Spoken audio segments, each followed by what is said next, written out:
There was a third game yesterday, kind of snuck in there, and the Cavs win it. They now lead that series 3-2. Evan Mobley had the big night, big block as well, one game-winning block. Donovan Mitchell finished with 28, but he had 14 of those in the fourth quarter. Evan Mobley finished with 14, 13, 2 steals, 2 blocks. Paolo Banchero had his 38 points. But the biggest play has to be that block on Franz Wagner with 5 seconds left in this thing. Why don't we play it and take us through it? Yeah, this is obviously a great play. He's long, so he did what he did come into the league. I would love to see Wagner kind of use his body there, try to get to the free throw line, or come to use his left hand. But this is just extreme length, and this is what Evan Mobley does. And I thought he would have. When he came in, he was so good so quickly, where I thought his game was going to take off, and he hasn't taken that big step. But more plays like this and this kind of crunch time of a situation was a big time play with their center out, with their shot blocker out. This was huge. It's just, I can't figure out Cleveland. It's like this team that I thought was going to be really good, that they have all this talent.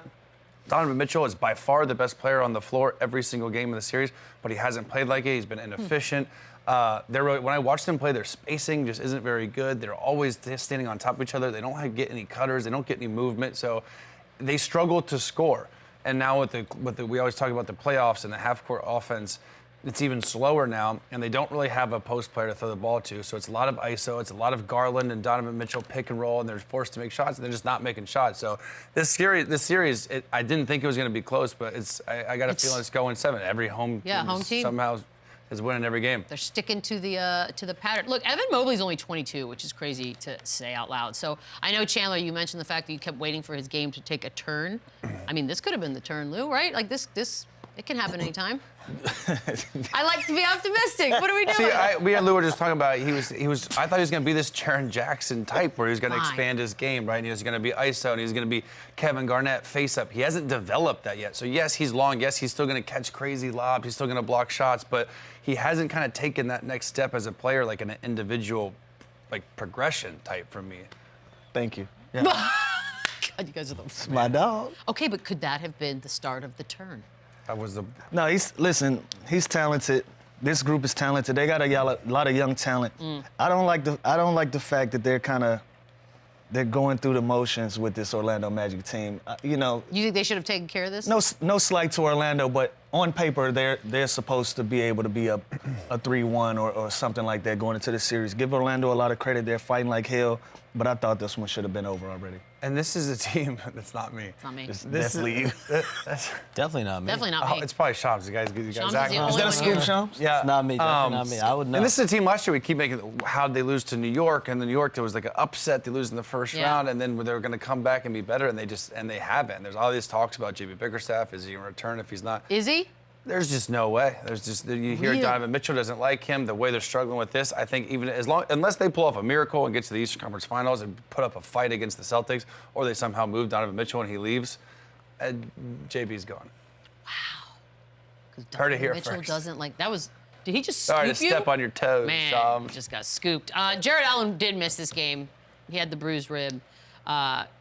Is he going to be back for Game 6? Bruised rib. There's obviously hope that he. I mean, last year, I believe DeAndre Ayton missed the game for a similar injury. Does anyone remember that? If you have instability, if it's tough to play, I mean, these guys obviously play through contact, so there is hope. Does have a bruised rib? We'll see how he feels today. Didn't he miss a game too because he got trapped in his house? Yeah, he couldn't get out of the ice storm. A bruised rib. That better.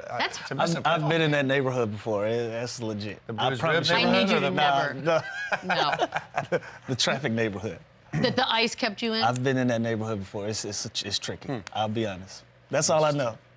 I don't know a lot, but I know that. Very interesting. A bruised rib is a pain because, like, literally anything you do is you can't even He's laugh. impacted by that, yeah. Yeah, it's like a. So you're jumping for rebounds and traffic. All of it. Let's talk a little Donovan Mitchell, Lou. 28 points. Wasn't great from the field, 9 of 23, but he did adjust and then went 9 of 10 in that final quarter. So I guess that's a great silver lining, plus the win.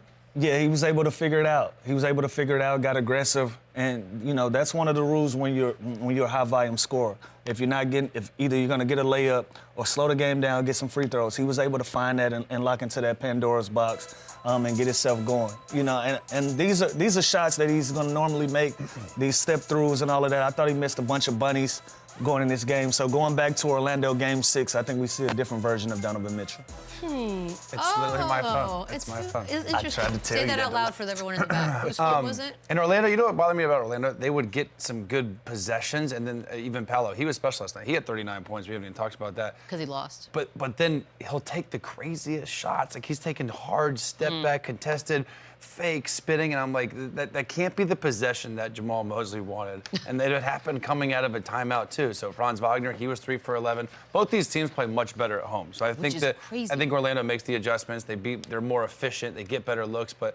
You like Orlando to go get Game 6? Yeah, I was going to say, are we getting 7 out of this? History of Pizza South, they did each home game. Yeah, each home team wins. Nobody's won an away game yet, huh? No. No. This one is legit formula. And Paolo again. Go 7. Cavs saying way. For sure. Paolo was 14 of 24, so again, he was efficient. That's a good game, but he could have been so much more efficient if he just gets better looks, if he gets to the free throw line more. He was 7-8 from the free throw line. He's a great free throw shooter. Instead of taking these fadeaway step backs, he's a physical, strong guy. And you can beat these big guys off the dribble. Like, do more of that and don't settle. They had a lot of empty possessions down the stretch last night. We might get 7 out of this. It's the series that no one cared about, and yet this one They might this get a might- national TV game if it goes to 7. Play your cards right, and everybody else is finished. You might. It's on ESPN, the Ocho, game 6. We got